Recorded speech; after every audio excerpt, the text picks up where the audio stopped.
69,000 शिक्षक भर्ती मामला एक बार फिर विवादों में है। सालों से इस भर्ती को लेकर अभ्यर्थी और सरकार के बीच खींचातानी जारी है।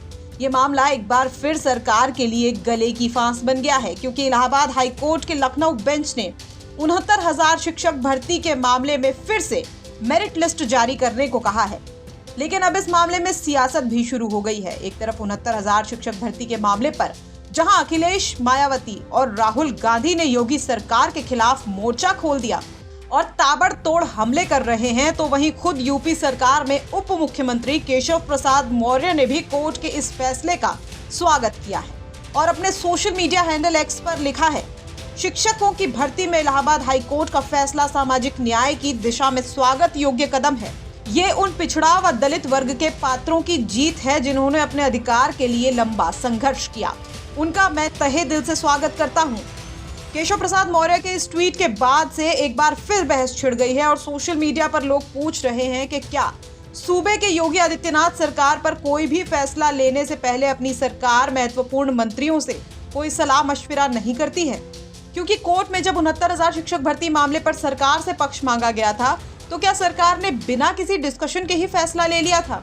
हालांकि लोग तो यहाँ तक दावे कर रहे हैं कि सूबे के मुख्यमंत्री योगी और उप मुख्यमंत्री केशव के बीच अभी भी रिश्ते सामान्य नहीं हुए हैं, वरना अपनी ही सरकार के खिलाफ आए आदेश पर बिना कुछ कहे इतना कुछ कौन उप मुख्यमंत्री कहता है। वहीं केशव प्रसाद मौर्य के ट्वीट पर वरिष्ठ पत्रकार उर्मिलेश लिखते हैं, इन महाशय ने अपनी सरकार की शिक्षक नियुक्ति में सूची को निरस्त कर आरक्षण के साथ नई सूची लाने के हाईकोर्ट के फैसले की तारीफ की। यही नहीं, ये चुनाव अपने ही सरकार के आरक्षण विरोधी चेहरे का पर्दाफाश पर हर्ष प्रकट कर रहे हैं। फिर सरकार में डिप्टी सीएम क्यों है? बता दें कि सूबे के मुख्यमंत्री योगी आदित्यनाथ और केशव प्रसाद मौर्य के बीच की अदावत के चर्चे अक्सर होते रहते हैं। दावा किया जाता है कि 2017 विधानसभा चुनाव के बाद ये साफ हो गया था कि यूपी की कमान केशव मौर्य या मनोज सिन्हा को सौंपी जाएगी, लेकिन अचानक ये फैसला होता है कि सूबे के मुख्यमंत्री योगी आदित्यनाथ होंगे, जिसके बाद से ही दोनों के बीच के मनमुटाव को लेकर चर्चाएं आम हो गई थी।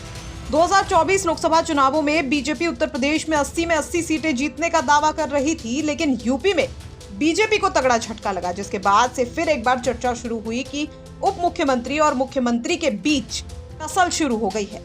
लेकिन लगातार दिल्ली दौड़ने के बाद मामला शांत हो गया और बीजेपी संगठन और सरकार ने एक मिलकर उपचुनाव में 10 सीटें जीतने की तैयारी में जुट गई। लेकिन 69,000 शिक्षक भर्ती पर केशव मौर्य के एक ट्वीट ने फिर से एक नई चर्चा छेड़ दी है कि क्या मुख्यमंत्री योगी आदित्यनाथ और उप मुख्यमंत्री केशव प्रसाद मौर्य के बीच सब कुछ ठीक नहीं चल रहा है। ब्यूरो रिपोर्ट, यूपी तक।